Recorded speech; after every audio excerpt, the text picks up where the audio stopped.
Hello, everyone, and welcome to the UNA USA Youth Observer 10-year reunion. My name is Cynthia Yue, and for the past 6 months, I have had the honor of serving as the 10th Youth Observer to the UN. It's been such a privilege to be here with some of my predecessors and Ambassador Cousens in a celebration of a decade of U.S. youth representation at the United Nations. As the Youth Observers, we've had the opportunity to represent our nation's young people at the UN and spearhead year-long youth engagement programs to connect young people to global affairs through the UNA USA's youth-facing programs.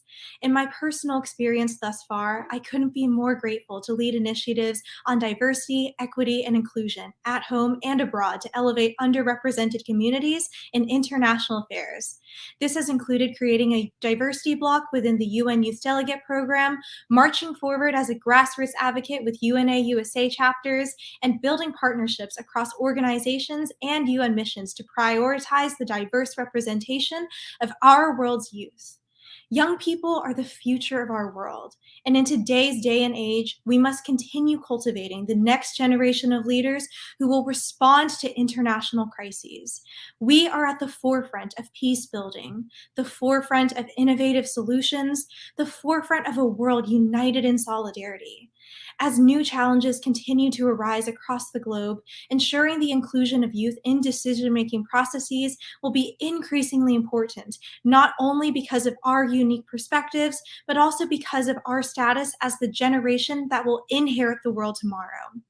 And with that in mind, it is my privilege to introduce Ambassador Elizabeth Cousens, the President and CEO of the UN Foundation. Ambassador Cousens is an ardent advocate of and supporter of the Youth Observer Program and a champion for youth empowerment and collaboration. Before joining the foundation, Ambassador Cousens served for several years at the U.S. mission to the UN in New York. She was the principal policy advisor and counselor to the permanent representative of the United States to the United Nations, and later served as the U.S. ambassador to the UN Economic and Social Council and our alternate representative to the UN General Assembly, where she led U.S. negotiations on the SDGs, served on the boards of UN agencies, funds, and programs, and was the U.S. representative to the UN Peacebuilding Commission. Ambassador Cousens, it's such an honor to be here with you, and thank you for joining our 10-year reunion. The floor is yours. Thank you so much, Cynthia, for those kind words and for your incredible leadership as the 10th UNA USA Youth Observer to the UN. Dear friends, colleagues, and supporters, I'm so heartened that you're joining us today for the Global Engagement Summit. You all are, as you have always been, a true testament to the breadth and diversity of nationwide support for the mission and role of the United Nations. The last 48 hours have been an excruciating and brutal reminder of just how indispensable that role is. The most essential purpose of the UN has been to prevent the scourge of war and to help nations find ways to resolve any of their disputes peacefully. Everything that the UN holds dear is being put to the most terrible test right now by the invasion of Ukraine. And I know that's not our topic today, but I also know it is on everyone's mind and in our heart as we all work to support, to strengthen, and to lift up the values and purposes for which the UN so powerfully stands. Because the United Nations is the only voice that speaks for everyone on Earth. It's the only place where all nations come together to work toward common ends. And I firmly believe that the UN remains the most essential vehicle to ensure a more healthy, peaceful, and just world for all.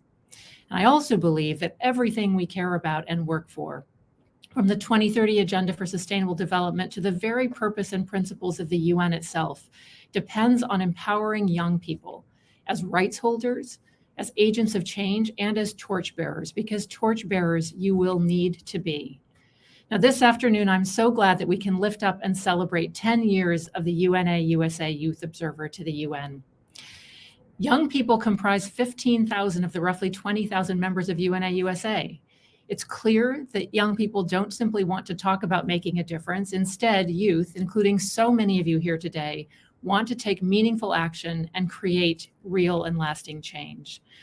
The impetus for the Youth Observer Program was not only born out of the significant number of youth members involved in the UNA USA movement, but also out of our conviction that all young people, including young voices across America and beyond, should not just be seen and heard, but also have a real hand in shaping the decisions that will impact their future. So for that reason, the UN Foundation is committed to supporting UNA USA's movement for the young and the young at heart, and continuing to grow this vibrant community. The Youth Observer role serves as an important liaison between youth from Albuquerque to Zanesville and the United Nations. And I'm thrilled to have so many of our Youth Observer alumni here with us today. But first, before we get to them, I want to introduce a very special guest. In 2013, the UN Secretary General then, Ban Ki-moon, named the Secretary General's first youth envoy to serve as a global advocate for addressing the needs and rights of young people and to deepen their connection with the United Nations. Ahmed Al-Indawi of Jordan served as the first envoy on youth and helped to connect thousands of young people across the world with the UN. Jayathma Wickramanayake assumed this role in 2017 at the age of 26. And as part of her role as envoy on youth, we've been honored by her close partnership with UNA USA and the UN Foundation, including deep collaboration on the SDGs and ways for empowering more young people to share their thoughts, their opinions, and their ideas. So it's my great pleasure now to introduce Jayathma and her video remarks. Jayathma, the floor is yours. Hello everyone, my name is Jayathma Wickramanayake and I am the United Nations Secretary General's Envoy on Youth. Thank you very much for the heartfelt welcome, Cynthia and Elizabeth, and to the United Nations Association of the United States of America and the United Nations Foundation for inviting me to join this exciting annual Global Engagement Summit. I am delighted to be amongst friends and familiar faces today, and it's a true pleasure to address such a diverse group of young leaders, including Youth Observer alum and Next Generation Fellows from across the USA. We have all gathered here today under the theme of One Humanity, One Planet, One Common Agenda, which puts multilateral solidarity center stage in discussions around driving concrete global progress towards the achievement of the SDGs. Our important work and that of millions of young Americans across the country in support of our future agenda, which provided input to the United Nations Secretary General's latest roadmap for action, our Common Agenda report, only reaffirms that we must continue to chart an ambitious yet feasible path towards a world that ensures every young person is empowered to achieve their full potential. But in reimagining tomorrow, let's not underestimate the power of our choices today. Because only by making bold decisions today can we create the conditions for a radically different future. Let's also be frank, the COVID-19 pandemic coupled with the ongoing climate crisis has exposed the consequences of deepening systemic inequalities. And this portrait appears especially bleak for young people in every corner of the world who are amongst the hardest hit, including young women and girls, LGBTIQ+ youth, young persons with disabilities, and young refugees and migrants. For so long, we have known that those who inherit the consequences of the decisions we take today are barely represented in decision making, which is heavily weighted towards the short term. Our guiding light going forward are the Sustainable Development Goals. And if we are to change the paradigm, and intersectional and integrated actions are urgently needed, especially in areas which are far off from the achievement of the set of targets. A set of concrete proposals to facilitate this accelerated action in the next less than 9 years, outlined in the UN Secretary General's Our Common Agenda, makes a case for stronger, more diverse and effective participation of young generations in decision-making processes at all levels. These proposals were directly informed by recommendations and inputs from young people around the world, including here in the USA, facilitated by the Next Generation Fellows. If we want to succeed, then we cannot be driven by trade-offs between, for example, ensuring representation in governing structures versus creating decent jobs, or supporting peace processes versus responding to this global health emergency. And these are the exact sentiments which also lie very much at the heart of the UN's first ever system-wide youth strategy, Youth 2030. The strategy envisions a world that recognizes young people's agency, resilience, and positive contributions as agents of change, and pushes for a world in which decision makers and change makers around the world effectively responding to young people's needs and aspirations. And as formidable forces calling for change globally, I now look towards you to help us translate the proposals in our common agenda to mobilize young people across the USA to channel their ideas and solutions for a better, more meaningful engagement at the UN. It is young leaders like yourselves who are responding to today's challenges, speaking truth to power, and pushing new frontiers who will ultimately set our world on track for a better, more inclusive future. Thank you. Thank you, Jayathma, for your service, your leadership, and your commitment to working together with the UNA USA Youth Observer, along with all of us at the UN Foundation. We're so grateful to have you as a friend and partner. And we're very grateful also for the dedication of your team. And I know that UNA USA will continue to find ways to help empower young Americans to ensure that they're engaged with all aspects of the United Nations. Now, before we turn to our Youth Observer alumni to celebrate live, let's take a quick peek at a video offering a view of some highlights from the past 10 years of the UNA USA Youth Observer to the UN program. They wanted me to be in New York as the first ever Youth Observer. Our participation in international relations and development promotes a more positive image of young people in our community, transforming the perception of us from part of the problem to a part of the solution. And one thing that young people can do is make sure that their governments listen actively to the discussions being heard. Kicking off the UN General Assembly High Level Week here in New York. Youth setting the global agenda.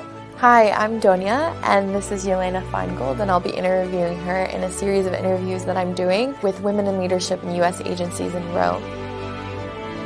Being the Youth Observer to me means representing young people at the table, and not just any table, but decision-making table. This year, Manera has been chosen to represent America at the UN as the US Youth Observer, a role that organizations working with young people feel is vital to help drive change. We need young people from the very get-go getting involved. I'm Michael Scott Peters, and this year I'm serving as the US Youth Observer to the United Nations. And this is my message for everyone in the room today, that we are all youth at heart. We're all working to make life bigger than ourselves. My name is Jalen Boone. I'm the 8th UNA USA Youth Observer to the UN. We're highlighting students from across the United States who are working on the SDGs in their local communities. It's an energy to believe in what we can work towards that youth leaders bring. We need to believe that we can build the future we hope to see, and we need to do that together. I know what it's like to feel like you're not being represented. I know what it's like to feel like you're so distant from places like the UN. And so I want to make sure that every single person, every single young person, every single voice is represented and heard at the UN and beyond.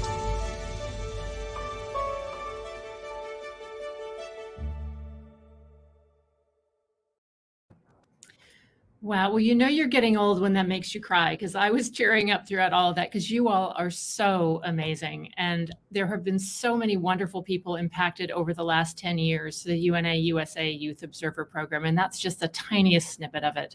I'm so thrilled to welcome now 6 of the 10 previous Youth Observers who are joining us live. I'll run through you all in order. First, Brooke Loughrin, the very first Youth Observer, Nicol Perez, the 5th Youth Observer, Michael Scott Peters, the 7th, Jalen Boone, the 8th Youth Observer, Dustin Liu, the 9th, and of course, Cynthia Yue, our current and 10th UNA USA Youth Observer to the UN. Welcome to all of you.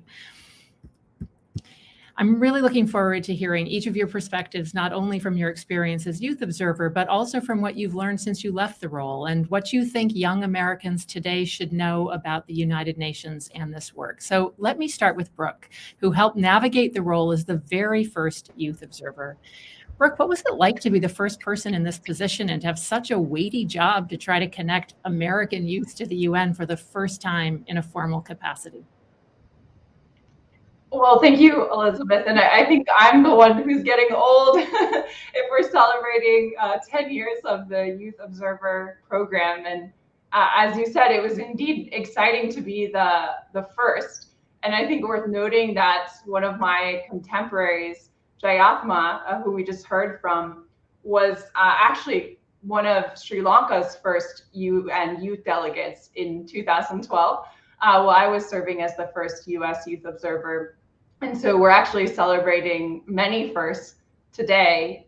I do agree with you, Elizabeth, that weighty is the right word to characterize what it was like to be the first ever US youth observer, both in terms of what was happening in the world during that time, and also what it was like for the US youth to be represented amongst the other UN youth delegates for the first time. At the same time, I'd also say it was quite joyful to have been so warmly welcomed by UNA, USA, the UN Foundation, the US mission to the UN, and the other UN youth delegates as we embarked upon this for the very first time. And also to be able to have become a part of this family that has formed of US youth observers over the last decade.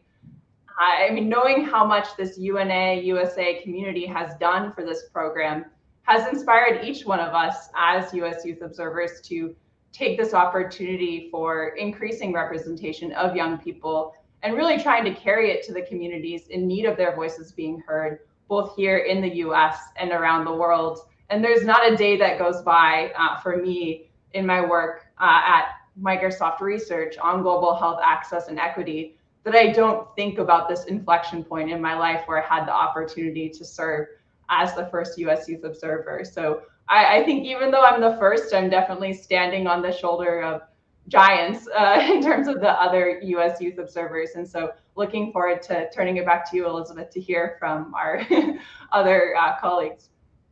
Thank you so much, Brooke. I'd like to now jump to Jaylen.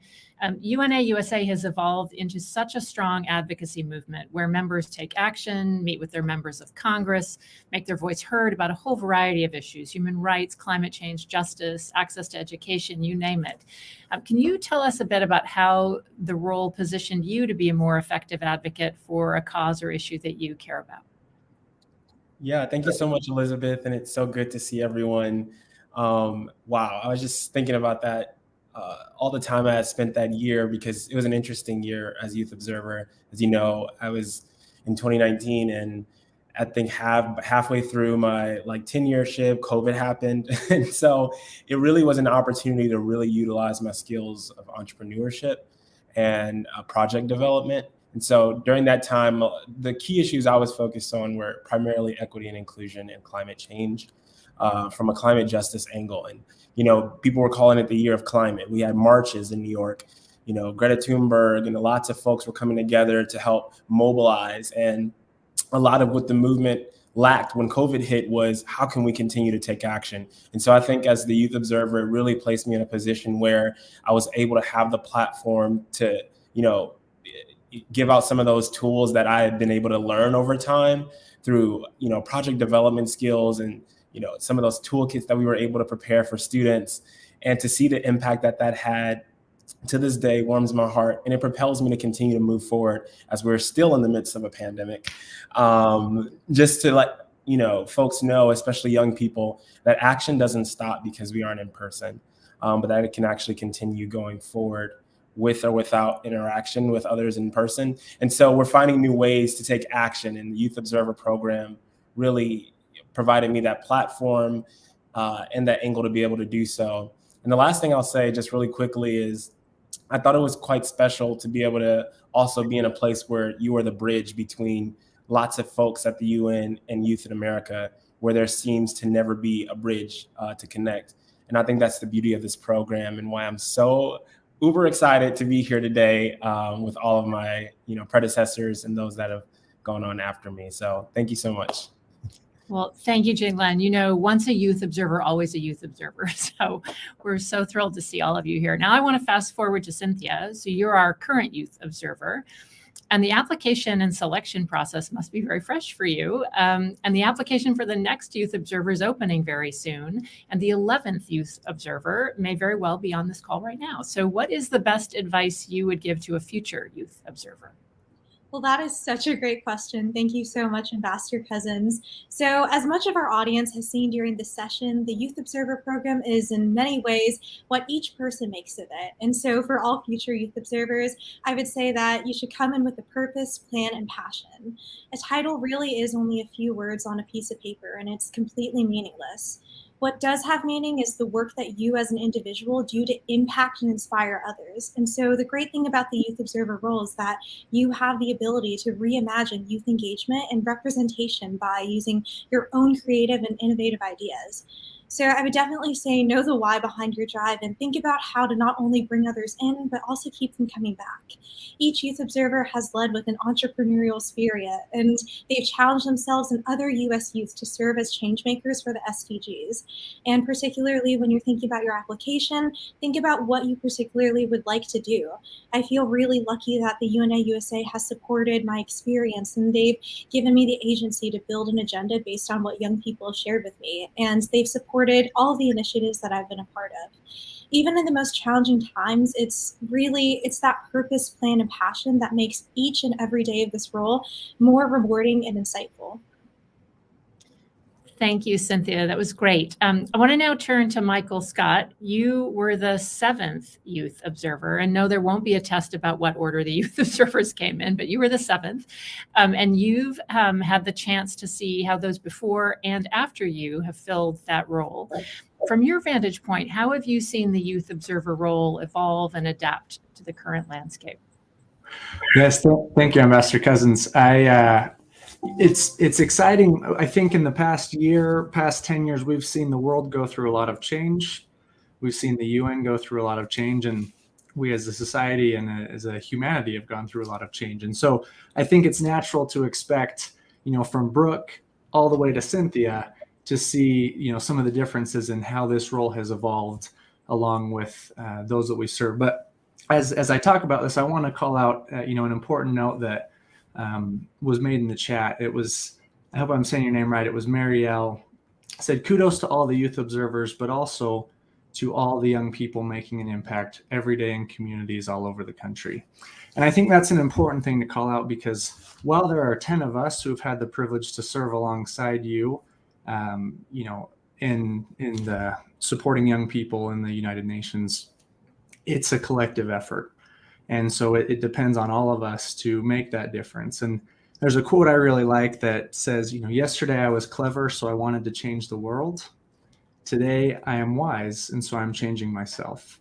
And so that's, I think, really the key to everything is, as we think globally and act locally, keep the focus right here with each one of us. And that's, I think, where the biggest difference has come as the Youth Observer role has evolved, as we've seen young people get involved. It reminds me of a story you may be familiar with called the Starfish Project. And there once was a man walking along a beach after a high tide, and he saw thousands and thousands of starfish along the beach. And he saw this little boy, and he was picking up the starfish one by one and tossing them back into the ocean. And the man said, little boy, what are you doing? And he said, I'm saving the starfish. And the man said, that's going to take forever. There are thousands of them and only one of you. How will that make a difference? And the little boy picked up one more starfish, tossed it into the ocean, and said, I made a difference for that one. And I think that's if there's one thing I could share with you today and have you remember, it's that we can make a difference no matter how small that can impact the world. I'm grateful for this program. Ambassador Cousens, grateful for you and all the amazing people who have put on this event today, and to everybody listening. Thank you for taking time out of school and work and everything else that you have going on to be here and to come together to make the world a better place. Well, thank you, Michael Scott. I love that story. And of course, since UNA USA is a movement, what you also do is get 1,000 people down to the beach. So that's right. A starfish. Nicol, I want to turn to you next. You were the 5th Youth Observer. And as that, you participated in all kinds of events and speaking engagements, and some of them were outside of your knowledge base or maybe even your comfort zone.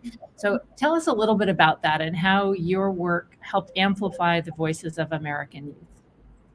Thank you so much, Ambassador Cousens. Thank you for having me. And it really is always a pleasure being amongst other youth observers. It's a unique opportunity and it's a unique experience. So it's awesome to be with people that can relate to it. And then with all the young people that come along with us. When it comes to amplifying the voices of American youth, my focus was really on bringing more young people to the table alongside me. I use social media a ton as a tool for doing that and for getting more personally connected with other young people across the country. So several times I would post on Instagram or on Facebook, and I'd say, hey, I am attending an event at the UN about XYZ topic. If you're passionate about this topic, direct message me, let me know, and I'll choose 1 or 2 young people to come along with me. And so a couple of times we were able to bring more young people to those tables.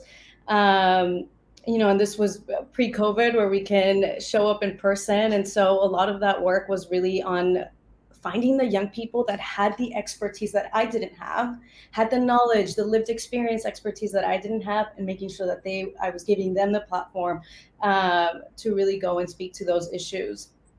In other ways, we ran a survey at the time with young people from over 40 states that responded to questions about issues they cared about challenges they were facing to getting more involved with the SDGs, and really utilizing that collective voice to bring more young people to those tables. So in times when I felt like I wasn't equipped to speak on certain issues, I was never afraid to say so and then give another young person the platform to speak to those issues. Oh, that's fantastic and great to see you again. Dustin, I'm going to turn to you, the 9th Youth Observer. You had to experience much of your tenure in a virtual setting because of the pandemic. So tell us a little bit about the opportunities you found within this virtual environment to witness more of the UN behind the scenes, or just to connect more and to connect with more people. And, to that end, were there things about the UN or diplomacy that surprised you? Thanks so much for that question. And let me start by saying that this is an impossible group to follow, and it feels like a family reunion. My mouth is sore from smiling so much. I'd love to start with what surprised me, because it's something that shouldn't have. And it's the fact that the UN, like so many institutions and organizations, is made up of people, right? Humans that are impacted by the same context that we're all living through. And that became exceptionally apparent in COVID-19 when everything moved online, right? So no longer were we in hollowed halls or large boardrooms having these meetings. Everyone was meeting on Zoom, Microsoft Teams, you name it. And I remember meeting a 4th grader who literally asked me during my term, does Secretary General Antonio Guterres also use Microsoft Teams? And to me, it was such a thoughtful question, because I think it closed a huge gap, right? This idea that we had an opportunity to reconceptualize what involvement looked like. Everyone was a box. Elizabeth, you and I right now are boxes, right? Every call, every virtual conference became an opportunity to connect. And it felt as though presence and space was equal. And we're no longer limited by space. I looked to the ECOSOC Youth Forum in 2021, 19,000 youth participants, 400 government representatives. It's simply remarkable. And in so many ways, I think it's disrupted the gaps or the hierarchies that sometimes come into effect when we just fall on tradition or think about the ways that we've done things, right? Formal structures and formal mechanisms by which young people engage with multilateral organizations were stagnant and now have really been upended. And, it's been a push to really innovate those processes. So I think it's important to recognize that COVID-19 certainly was a moment and period of a profound loss and trauma, but also it's been an opportunity to really flip the script on how young people are heard and recognized at the United Nations. Well, thank you, Dustin. And you've now left me with an indelible image of you saying to a 4th grader, why, yes, indeed, he does use Microsoft Teams. So look, I think we're almost all out of time. We could go on for so much longer, but I'm hoping we can have just a super quick lightning round. Can each of you share in 30 seconds what the priorities of American youth were during your term, just so we can get a little bit of a snapshot of what has changed and what endures? So I'm not sure if I'm supposed to call on y'all, but let's see. Dustin. I would say right now, in my term, the continued systemic oppression placed on people of color and also other minoritized groups, mental health and destigmatization of mental health, being able to talk about it more fluidly, moving away from superficial youth involvement and actually having young people being decision makers at tables rather than just being brought into a committee. And of course, climate change and climate justice, which is such an intersectional issue that we all should be talking about. Rapid fire, Cynthia. Absolutely. Diverse, equitable, and inclusive representation and climate change. Nicol.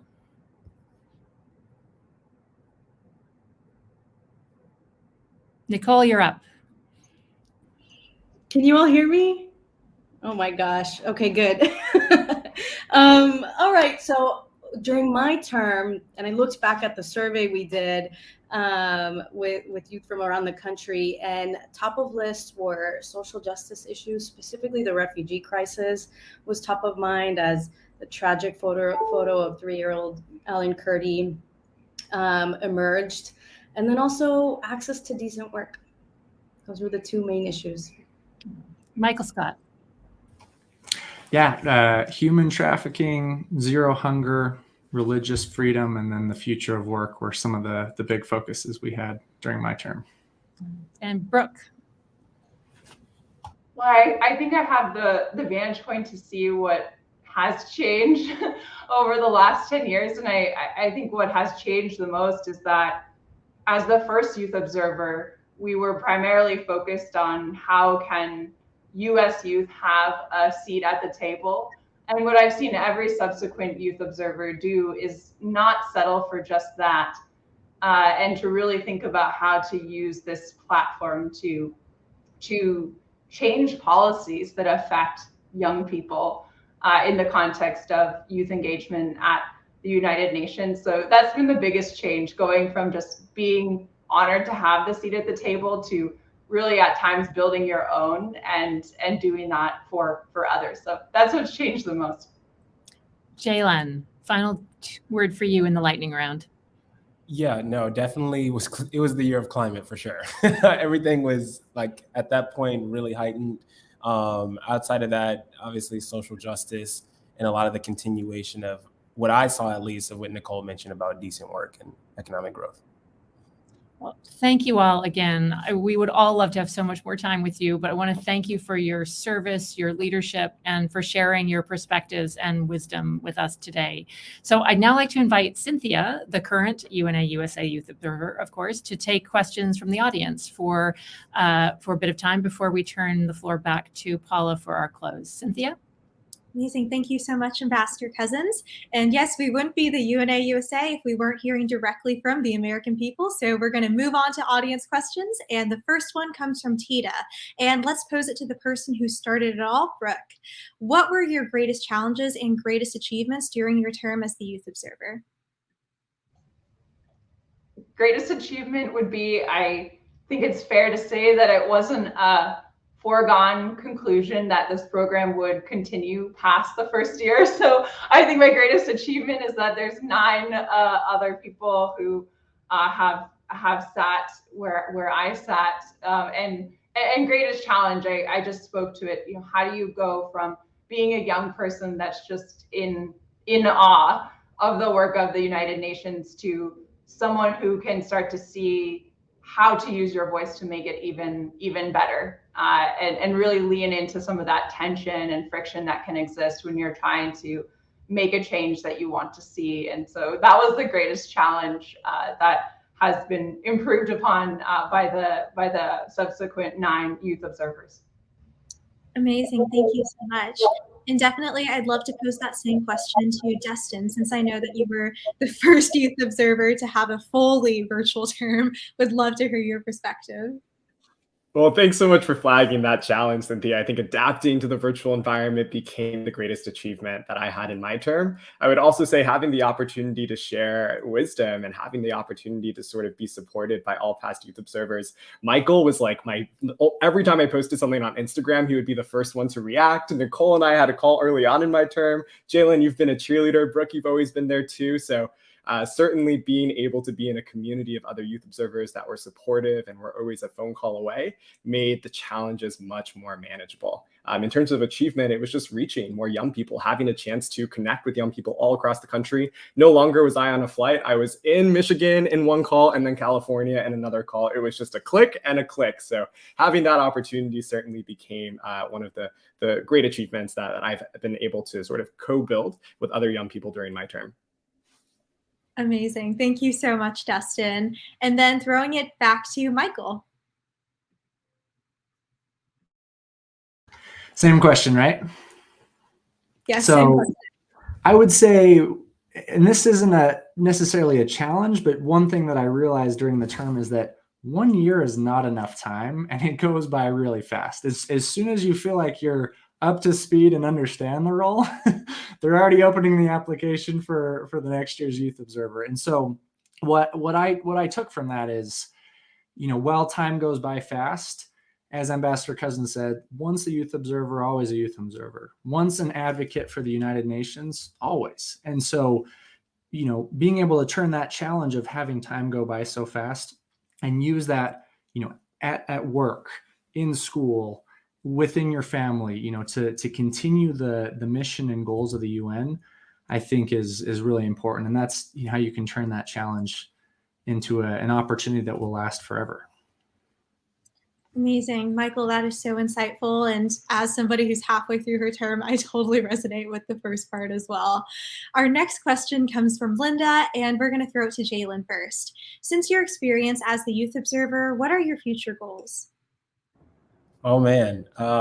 Such a loaded question, but I can tell you my current, which is I actually just took on a full-time job. I work with a group called Frameworks, where we're basically working on frameworks analysis to, frame how social issues are actually disseminated, helping social justice groups and other organizations with that. But I also am now leading a social impact streetwear brand because I've always loved fashion. And, a lot of what the Youth Observer taught me was how to, be able to handle multiple things at once, but also that, I learned a lot about social business and how business doesn't always have to just be for profit, but it can be for purpose as well. And so Black Joy Ave, which is my brand, we work on tackling the mental health crisis among Black youth. I'm not sure if many of you saw, if you haven't already, I want to make it aware, the U.S. Surgeon General put out a mental health advisory for youth. And it's becoming an issue for our nation that I think will escalate into, something that's not just based on the individual, but us as an entire society. And so being able to be youth observer really taught me, don't wait until someone else, has an answer for you or, a solution for you. But each of you watching this, you can create a solution yourself today. So thank you so much, Cynthia. Amazing, Jalen, and congratulations on starting your own brand. That is so incredible. We're going to pose the same question to Nicol. Since your experience as the youth observer, what are your future goals? Such a good question. Agreed, it's very loaded. But currently the work I do is really at the intersection of equity, social impact, and technology. So I lead what's called the Inclusive Product Council for Reality Labs, which is Facebook, now called Meta's future tech branch. And a lot of the work I do is really focused on ensuring that the technology that's being built for the future is inclusive of diverse communities, centering historically marginalized communities, and really ensuring that it's not further marginalizing communities and that we're closing those gaps. So really I'll continue on the path at that intersection, but then also I run outside of that work, I run a nonprofit called Girls for the World.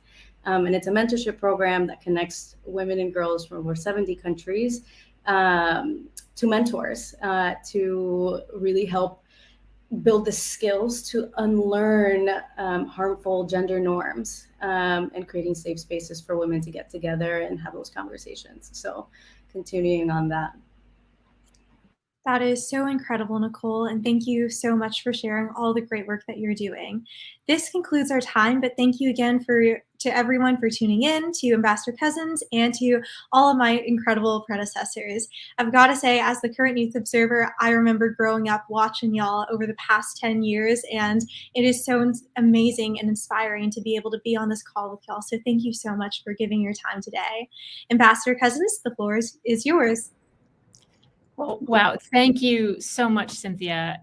Thank you all. And let's just take a moment to recognize not only the youth observers joining today on this 10th anniversary, but all 10 youth observers for their service. We will really only truly address the global challenges we face if we include and empower young people and new leaders. And I think in the last segment, you see exactly why that is. I'm just so proud that we're able to contribute in our modest way to that effort by hosting the UNA USA Youth Observer Initiative, which has long understood the power of connecting young people to the UN and all of the good that comes from that. So now it's my great pleasure to turn the remainder of the program over to Paula Boland, UNA USA National Council Chair, to close out our celebration and summit. Paula, over to you.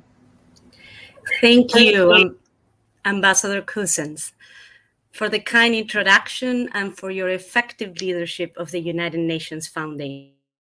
It was really great to see so many of our youth observers come together and share their reflections and journeys, and to be reminded about the important role youth plays in shaping policies for a better and more sustainable future. I don't know how you are feeling back at home or in your offices, but what an inspiring virtual summit this has been. I hope you were able to take advantage of the many ways to engage, being a doer, and feeling inspired to continue making an impact beyond today's summit. I want to thank again the Global Engagement Summit Committee of the National Council, co-led by Akash Patel and Bettina Hausman, its committee members, and UNA USA Senior Director for Programs and Policy, Farah Ek, for their vision, creativity, hard work over the past several months. Kudos. The world woke up to the shock of a full military invasion of Ukraine and the realization that a military offensive of this size has not taken place in Europe since World War II. We condemn the unprovoked Russian military invasion and urge the international community to act urgently and robustly to protect the people of Ukraine and prevent the conflict from spreading both within and beyond the borders of Ukraine. This is a time that tests the power and commitment of the United Nations to fulfill its charter as a state. We, the peoples of the United Nations, determined to save succeeding generations from the scourge of war. As Dr. King stated more than half a century ago, we know firsthand that what affects one directly affects all indirectly. There is no doubt today about the importance of multilateral cooperation to prevent conflict and build lasting peace,